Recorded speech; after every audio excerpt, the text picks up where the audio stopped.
আসসালামু আলাইকুম everyone, welcome to মিরিমাস কিচেনেট। আপনারা সবাই কেমন আছেন? ইনশাআল্লাহ সবাই ভালো আছেন। আজকে আমি বানাবো অনেক মজার একটি বড়া, আর সেটি হচ্ছে মলা মাছের মাথার বড়া আর চিংড়ি মাছের মাথার বড়া একসঙ্গে।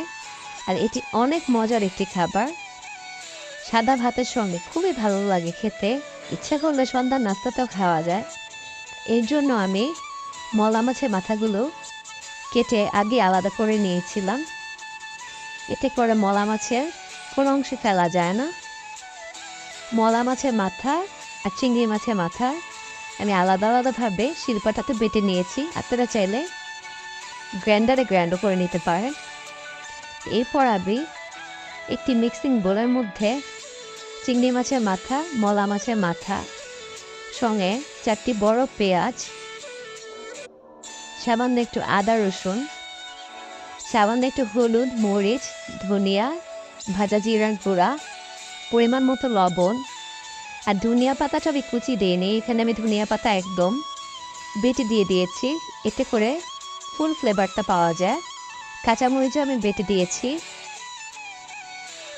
এরপর আমি এর মধ্যে দিয়েছি সামান্য একটু কর্নফ্লাওয়ার, এতে করে মচমচা হবে, এটা অপশনাল। একসঙ্গে মেখে আমি ডুবো তেলে ফ্রাই করে নিচ্ছি। আর এই বড়া খেতে খুবই ভালো লাগে। আর আপনারা যাদের এই বড়া খেতে একটু তিতা লাগবে, তারা এর সঙ্গে একটু পোলাও চালের গুঁড়াও দিতে পারেন, কিংবা বাসায় অনেক সময় বেসন থাকে, একটু 1/2 চামচ বেসন দিয়ে দিলে হয়ে যায়।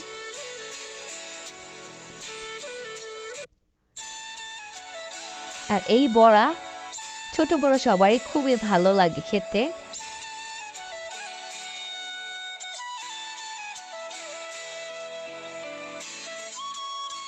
মাছের অবশিষ্ট অংশ দিয়ে এত সুন্দর একটি রেসিপি বানানো যায়, যারা জানেন না তাদের জন্য ইনশাআল্লাহ অনেক উপকারে আসবে। আর চটজল দিয়ে নাস্তা হিসেবে মন্দ হয় না।